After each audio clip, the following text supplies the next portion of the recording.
فاسألوا أهل الذكر إن كنتم لا تعلمون ওয়ালাইকুম আসসালাম রহমতুল্লাহি ওবরাকাতু। শহীদিন শিখি গ্রুপ নং 11-তে সিঙ্গাপুর থেকে ভাই জাকারিয়া প্রশ্ন করেছেন বাংলাদেশে তার এক বড় ভাইয়ের পক্ষ থেকে যে জবাইকৃত গরু ছাগলের কোন কোন জিনিসটা খাওয়া যায় না, কোন মাংস খাওয়া যায় না।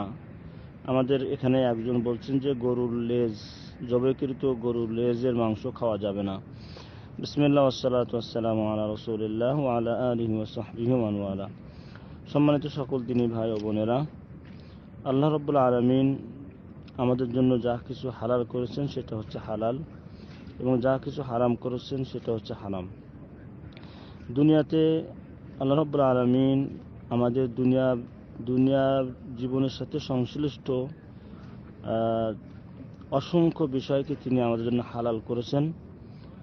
অর্থাৎ দুনিয়ার সমস্ত বস্তুর আসল হচ্ছে হালাল। একমাত্র যেগুলো শরীয়তে হারাম করেছেন, কোরআন এবং হাদিসের দলিলে যেটা হারাম সাব্যস্ত হয়েছে সেটাই শুধু হারাম, আর বাকি দুনিয়ার সব বস্তু হচ্ছে হালাল।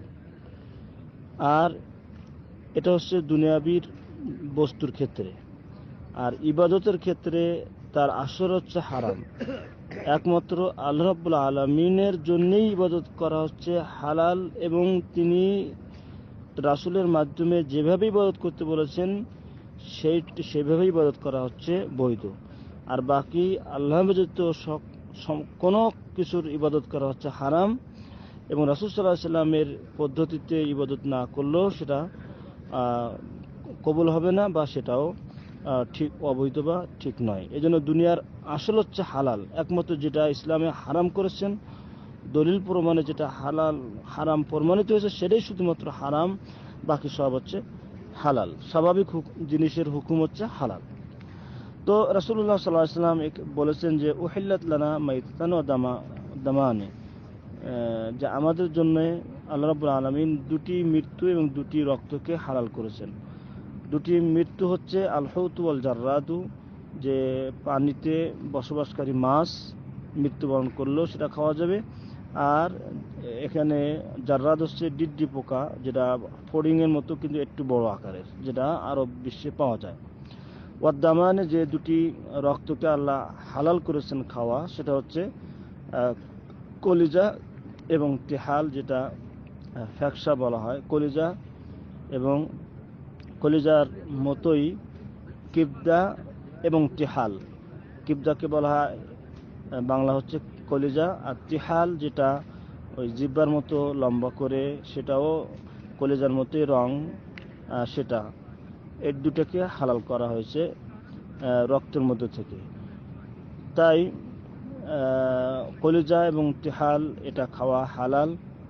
হারাম যেটা জবাইকৃত পশুর মধ্য থেকে যেটা আল্লাহ আমাদের জন্য হারাম করেছেন সেটা হচ্ছে দামুল মাসফুহ। আল্লাহ রাব্বুল আলামিন কোরআন কারিমে বলেছেন যে দামা মাসফুহান আও লাহমা খিনজির, যে জবাই করার সময় যে রক্ত প্রবাহিত হয়, ছিটকে পড়ে, এই রক্ত খাওয়া হারাম। যেমন শুয়োরের মাংস খাওয়া হারাম, এটা কোরআন দ্বারাই প্রমাণিত। তাই জবাইকৃত বস্তু থেকে যা খাওয়া হারাম সেটা হচ্ছে প্রবাহিত রক্ত। জবাই করার পরে যে রক্ত বের হয়, ছিটকে পড়ে, গড়ে আসে, এই রক্ত খাওয়া হারাম। তাছাড়া জবাইকৃত বস্তু জিনিসের বাকি কোনোটা অকাট্য দলিলের মাধ্যমে হারাম প্রমাণিত হয়নি, না কোরআনের মাধ্যমে না হাদিসের মাধ্যমে। তবে কোন কোন উলামাগণ কিছু কিছু বিষয়কে মাকরু বলেছেন। সেটা হচ্ছে যেমন তোমার লিঙ্গ, গরু বা ছাগলের লিঙ্গ, তারপরে যৌন স্থান বা ফাঁসা বা পিছনের দ্বার, তারপরে পিছনের দ্বার, যৌন স্থান, লিঙ্গ, তারপরে যেটা বিচি, যেটা খাসি না করা হলে যে বিচিটা থাকে ছাগলের, পুরুষ ছাগলের সেই বিচি, এগুলো খাওয়াকে কোনো কোনো উলামাগণ মাকরু বলেছেন। আর এটা মাকরু হতে পারে, কিন্তু এটা হারাম না। তবে এটা মাকরু কোনো কোনো রাওয়াত থেকেও কিছুটা প্রমাণ পাওয়া যায়। যেহেতু কি জন্যে, যেহেতু এটা কাদার বলা হচ্ছে, এগুলা হচ্ছে তোমার ময়লা বা মানুষের অন্তরে এটাকে ঘৃণা করে বা অপছন্দ করে, মানুষের খেতে অরুচি হয়, এদিক থেকে এটা মাকরু হতে পারে। কিন্তু এগুলোকেও হারাম বলার অকাট্য কোনো দলিল নাই, একমাত্র প্রবাহিত রক্ত ব্যতীত। তাই ভাইয়ের যে প্রশ্ন যে লেজের মাংস খাওয়া হারাম বলেছেন কেউ, এটা ঠিক নয়। কেননা নবী করিম সাল্লাল্লাহু আলাইহি ওয়াসাল্লাম থেকে বাইহাকি শরীফে একটি হাদিস বর্ণিত হয়েছে, তিনি বলছেন যে হালাল হচ্ছে ওইটা যেটা আল্লাহ রাব্বুল আলামিন কিতাবে হালাল করেছেন, এবং হারাম হচ্ছে ওইটা যা আল্লাহ রাব্বুল আলামিন কিতাবে হারাম করেছেন। আর এই দুটোর বাইরে কিছু বিষয়কে আল্লাহ রাব্বুল আলামিন আফিয়াত হিসেবে, অর্থাৎ সাধারণ ক্ষমা হিসেবে বা স্বাভাবিকভাবে আল্লাহ রাব্বুল আলামিন লিখে দিয়েছেন, কিন্তু গয়রুন নিসিয়ান সেটা আল্লাহ রাব্বুল আলামিন ভুল করে নাই। তো এর আগে আল্লাহ বলেছেন ফাস্তাকবিলু আফিয়াতুকুম, ফাস্তাকবিলু আফিয়াতুল্লাহি, যে তোমরা আল্লাহ রাব্বুল আলামিন যেটা সাধারণ ক্ষমা করেছেন, সাধারণ ছাড় দিয়েছেন, সেটাকে তোমরা গ্রহণ করো, আল্লাহ রাসূল আদেশ করলেন। কেননা আল্লাহ রাব্বুল আলামিন এই সাধারণ বিষয়ে যেটা তিনি চুপ রেখেছেন, তিনি যেটা হালালও ঘোষণা করেনি, হারামও ঘোষণা করেনি, এটা তিনি গয়রুন নিসিয়ান, তিনি এটাকে ভুলে যে এটাকে ছাড় দেয়নি বা উল্লেখ করতে ভুলে যাননি তিনি। কারণ আল্লাহ রাব্বুল আলামিন কোনো কিছুই ভুলেন না।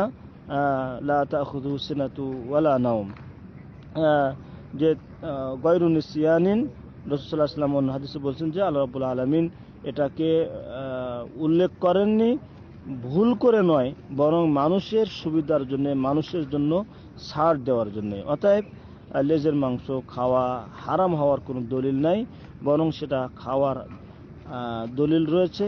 যেহেতু আল্লাহ রাব্বুল আলামিন একমাত্র প্রবাহিত রক্ত ব্যতীত বাকি কোনোটাকে হারাম করেনি, অকট্য দলিলের মাধ্যমে প্রমাণিত হয়নি।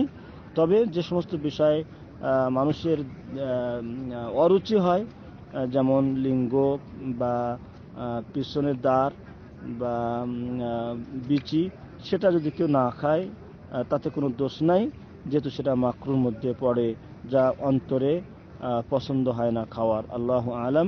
আসসালামু আলাইকুম ওয়া রাহমাতুল্লাহি ওয়া বারাকাতুহু।